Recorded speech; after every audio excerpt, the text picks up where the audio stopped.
Hey guys, if you've come this far, it's because you finished Squid Game, Netflix's latest suspenseful and wildly popular Korean TV drama.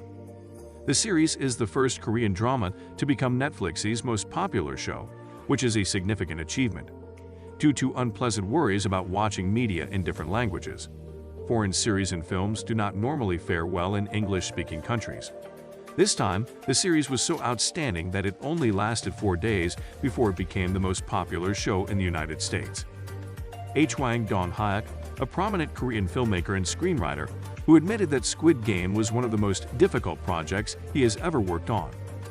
Here's a quick recap of what's happened so far in the world of Squid Game, and an explanation of that intense ending, plus some predictions for a second season. What happened in Squid Game Season 1? Seong Gi-hun is a divorced parent who has a serious gambling problem that has gotten him into financial problems. Gi-hun is one of 456 insolvent players who take part in 6 games. The winner receives approximately $40 million in cash. The games are straightforward enough, but losing results in death. From behind a mask, the front man runs Squid Game and serves as a host to American VIP who enter midway during the games to place bets on the participants.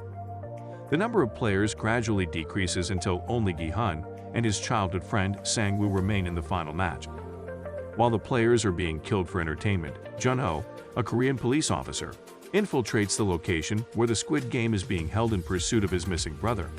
He manages to pass himself off as a worker for a while and gather proof, but he is eventually forced to go. When the front man exposes himself to be Jun Missing-ho's brother, In-ho, the manhunt comes to an end. The frontman then allegedly kills his brother by shooting him. Gi-hun wins the games and the prize money, which is no small feat emotionally or physically. Making his return, Gi-hun discovers that his mother had passed away for whom he was trying to gain money. Even a year later, he still can't shake the horrors he experienced while participating in Squid Game. Gi-hun is unexpectedly summoned to an abandoned office building where he discovers Il-nam, his supposedly dead buddy from the games on the verge of death. Il-nam says that he is the game's designer, and that due to his terminal brain tumor, he has decided to finally engage in the games rather than enabling them. Il-nam dies and he presents Huns after a final gamble on humanity's decency. Later on the train, Gi-hun notices a stranger taking part in the game's selection process and rushes to intervene, now understanding that the games are a continuous event. Gi-hun calls the phone number that contacts the game runners and confronts their evildoing just before boarding a plane to see his daughter in the United States. He decides not to visit his daughter and returns, transformed as a man on a new quest. Why did Il-nam create the games in Squid Game? A year after the final game, Il-nam, a cheerful old man who participates in the games despite his looming illness, exposes himself to Gi-hun as the originator. He believes that individuals who live in poverty will not be granted another chance at life. Therefore, he provides a one-of-a-kind opportunity for those who have no other means of earning money to play life or death games for money. In his eyes, Il-nam was being generous. He had a large sum of money and wanted to do something significant with it, so he established a pool for other billionaires to wager on a higher-level Squid Game. In terms of morality and entertainment, he equated wagering on human lives to betting on horse races. Humanity is bound to distrust, suffering, and poverty, so why not help those in need while having a good time? The games continue after he dies with this mindset. In-ho will almost certainly keep his role as the front man, while a new millionaire host will be appointed to oversee the games. What happened to In-ho and Jun-ho in Squid Game? Detective Hwang, Jun-ho searching for his missing brother, In-ho in the first season's side narrative. He overhears Gi-hun trying to alert the cops about Squid Game, and he recognizes the business card as one he received years ago from his brother. Jun-ho discovers a room filled with precise information about all participants and victors of the games dating back to 1988 during his infiltration of the game's site. Jun-ho discovers his brother's name as the 2015 winner of the 28th Squid Game. What most likely happened to In-ho is that much like Gi-hun, he cannot get over what happened to him in the games. Unlike Gi-hun though, he lost trust in humanity as a whole and became a slave to ill worldview.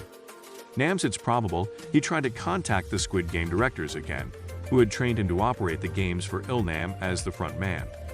Another hypothesis is that Il-nam indoctrinated In-ho after noticing that his beliefs were similar to his own. In any case, In-ho's indoctrination into the Squid Game program led to his disappearance to the outside world, becoming a missing person as he worked full-time as the front man. In-ho turned his back on humanity, including his brother, to facilitate the games he believed humanity deserved. Jun-ho could have become a detective because of this event, but the brother he found was not the one he was looking for. What could happen in Squid Game Season 2? Season 1 of Squid Game ends on a cliffhanger after 9 episodes. Jun calls the Squid Game phone number just before boarding a plane to the United States to see his daughter. When he turns away from the plane, it's evident that he's on a quest to learn more about Squid Game and how to bring them down. He's not sure how, but if it means stopping what they're doing, he's willing to devote his life to Squid Game. It's unlikely that Jun would be able to infiltrate the games as a worker, because the facility will be on high alert after the incident with Jun-ho, and that Jun has already sent them a threat. We don't know whether players are allowed to participate multiple times, but this is also unlikely as it would go against the equality that Il-nam was intent on preserving. We've also seen Jun attempt to inform the police about the games, but he was stopped because he had no evidence. After decades of practice, the game's creators clearly know what they're doing and have done everything possible to ensure Squid Game's survival. Although In-ho shoots his brother in the shoulder and causes him to fall off a cliff into the sea, Jun-ho's death is not shown on camera. The other death not shown on camera was Il-nam's during the marble game, leading to his reappearance in the final episode. There's a chance that Jun-ho is still alive and will return in Season 2, though not in good condition. In-ho is haunted by his decision to kill his brother after all these years of being apart. His resolve seems to be shaken, so it's possible he could have a redemption arc in trying to take down the institution from the inside. He could even team up with Jun, since he knows that the former player is intent on taking down their system. A sequel to Squid Game could also take a different direction and follow a new group of players in a new game. This would be an opportunity to meet new characters and experience new relationships, which was a part of the success in keeping the audience hooked. Jun's mission to take down the Squid Game organization would become a side plot, similar to Jun-ho's mission in Season 1. Will there be a second season of Squid Game? Season 2 of Squid Game has not been announced as of now. Hwang Dong-hyuk, the director, stated in an interview with Variety that he intends to return to making feature films, as Squid Game was a lengthy process from concept to completion. In fact, just writing the first 2 episodes took the director 6 months. Netflix is likely to push for a second season of Squid Game due to its worldwide success. Netflix, on the other hand, will likely wait for director Hwang to return to the project on his own time due to the story's uniqueness. It could take up to 2 years for another season of Squid Game to premiere. Rushing such an incredible series to satisfy their audience would only harm their reputation as a streaming service. We've all been invested in at least one show that went downhill after Season 1, leaving the audience with a bitter aftertaste. For now, we will have to settle with fan theories and other dystopian works, Korean or otherwise. A few other international series on Netflix with similar vibes are Alice in Borderland and Sweet Home, about survival in unsurvivable worlds. If you enjoyed the video, don't forget to subscribe to our channel for more updates. Thanks for watching.